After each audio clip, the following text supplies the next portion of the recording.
Usa kaming gabi pag-usab mga angkol ug mga auntie. Tugutin isab ko ninyo na mga isab katarahuran. Maayong gabi, magandang gabi sa iyo mga kabisyo. At syempre, ito to? Nahura man. Anyways, good evening po sa lahat ng mga nakatutoy sa programa natin. Nakatutok sa 90.7 Love Radio, yung mga nakikinig sa atin sa kanilang mga sasakyan ngayon. Habang pauwi po sa kanilang bahay, yan, medyo luya na, medyo pagod ng konti. Yung mga papasok pa lang sa trabaho, hello din po sa inyo. At welcome po sa ating programang Totoy na Love. Ito yung programa kung saan ikaw angkol, ikaw ante, at pati yung mga pamangkin po natin, ha? Nakaka-relate sila dito sa ating mga pinag-uusapan dito, no? At syempre, nabanggit po natin kanina, no? Sa ating unang oras, mga kabisyo, etong tungkol sa alak. Oo, alak. Kasama ba ang tuba dyan? O, pwede siguro, no? At eto, tungkol sa alak po, mga kabisyo. Tungkol sa inom umay. Hindi. Inumin. Ayan. At syempre, ang kahalagahan nito. At meron ba talagang naidudulot na maganda sa atin at sa ating katawan? Etong alak na sinasabi po natin, mga kabisyo. And also, good evening din sa lahat ng mga nakatutoy sa atin sa Love Radio Manila page. Hello sa inyo, magandang gabi, good evening din. At marami pong nag-share sa atin, maraming nanood dito habang nagla-live show si Totoy Bato. Okay, no? At ikaw, Angkol, ilang taon ka na ba ngayon? Ha? 14 ba? 14 gulanga? 40, 50, 60, o kaya na 30, 20, so kaya naman nasa teen. Marami pong nagtatanong kung bakit ba. Siguro isa sa mga question mo, no? Bakit ba pinapainom? Bakit ba allowed yung alak dyan? Nakakalasing naman yan. Hindi magandang naidudulot yan sa ating katawan, di ba? Especially sa mga magmaoy dyan. Yung mga nagwawala pag nakainom. Usually, ito mga nagwawala, mga kabisyo. Ito yung mga klaseng tao na hindi lang isang buwan, isang linggo na hindi nakainom. Siguro, isang taon. Di ba? Pag hindi nakainom, sobrang tahimik ang kagwang. Pag nakainom na, naku, grabe, magwarawaran. Ay, ako bahala dyan. Sino ba yan nakatingin sa kabilang table? Hampasin ko yan. Di ba? Ganon yun. Pero pag hindi nakainom, ay nako, minghoy pa ng bata galing white duaan galing. Yung hindi mo binilhan ng laruan. Ganon. Alam mo, mga kabisyo, ito palang alak po, no? Ang alak po ay may iba't ibang kahalagahan sa iba't ibang aspeto sa ating buhay. So, ito yung sinasabi natin, ang alkohol adunay lahi nga importansya sa lain-laing mga aspeto sa kinabuhi. So, narito po ang ilan sa mga aspeto po, mga kabisyo, ha? Social na okasyon. Yon, ang alak pala ay madalas nakasama sa mga pagtitipon yan. Pista, Christmas, New Year at iba pang okasyon kung saan nagkakasama-sama ang mga tao. Subukan nyo pag may okasyon, walang alak. Perting mingawa. Walang ganap pero pag nakainom ng konti, kahit lang yung ilang percent lang siguro ng alak, no? Pwede na yan, mga kabisyo. Oo, at least kakalibitin yung tulog mong atay.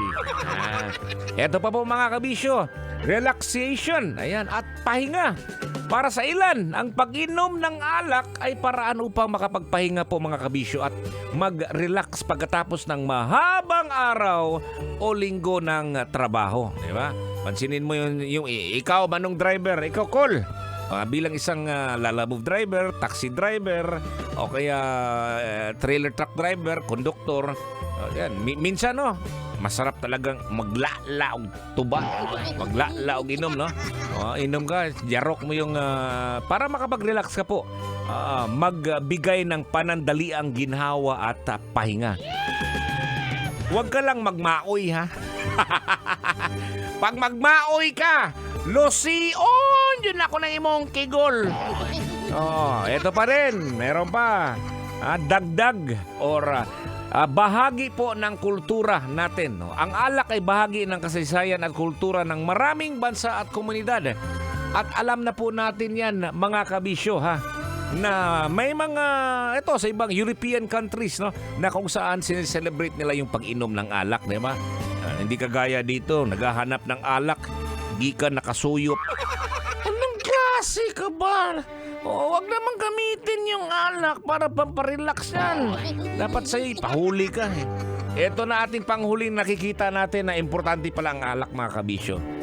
Industriya at ekonomiya. No? Ang industriya ng alak ay malaki at nagbibigay ng trabaho at kita sa maraming tao at hindi lang maraming tao po, mga kabisyo, pati sa ating gobyerno. Malaking bahagi po ng ating ekonomiya ang alak. So, pwede naman uminom, wag lang maglasing. Kasi pag maglasing ka, kung mulusis yung kigol. Ito po, mga kabisyo, no? Sa mga nanonood po sa atin dito, palakpakan po natin. Pakpak! Mga pariente. Ayan. At tayo umabot ng 200 plus. Yun! Ito yung nalagay ko po sa aking fanpage, ha. Ang fanpage po ni Totoy Bato Official. Basahin na po natin ang nakalagay. Lumalabas ba talaga ang tunay na kulay ng isang tao pag lasing? Diba? Yung kainuman mong tahimik pag hindi pa nakainom. Pag nakayarok, nakainom na ng alak, ako'y, ando na, tikal na kayo. Bulala na kayo. Hambog na kayo. Diba? Sana hindi ka naman ganon, Col, no? May iba din, diba, Col? Oo, pag yung babae, yung auntie na lang. Hindi ikaw tuti, ha, pero baka may kakilala ka na pag nakainom, ha? Grabe na. Buka ka na yung kagwang. Oo, dapat hindi ganun, no? Dapat marunong kang magdala. Yun! Okay, basahin na po natin ang mga nag-comment dito, no? Ito sabi ni Madeline Zonyo Zalda Abalos, no? Daw dira gid ba? Sa kailongga ni Madeline.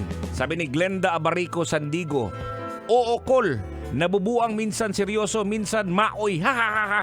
Shout out po sa Sandigo family, especially Papa Idong at get well soon. Sa mga may sakit, ha, get well soon dyan, ha. Yan. Sabi ni Lerpa Nokrala, paglaseng, doon ka malambing. May mga ganun. Pag nakainom, alam mo, ang sarap-sarap mo ngayon. Ang ganda mo ngayon, ate. Hubagang ate, oy. Ibang klase ka. Pag nakainom, manyakol na. Pastilan. Laming lusion ng kigul. Ito sabi ni Yam Yandio, Okol, tinuod yun na nga mugawas ang tunay na ugali, labi naghilumon nga tao, tas mahubog. Yawan on, lami kay lumsan. Shoutout mi diri sa Karuhatan, Valenzuela City na naminaw ni Mokoloy. Maraming salamat. No? Ituloy po natin to, ha, sa ating Facebook Live sa Love Radio Manila page. No? At sa nakikinig po sa atin sa 90.7 Love Radio. Mayang gabi, tuloy-tuloy po ang musika. Nasa tamang DJ ka, nasa tamang radyo ka. Ako po si Totoy Bato. Ayan na, ingat po tayo sa biyahe, no? Amping lagi. Sasakyan si Ka.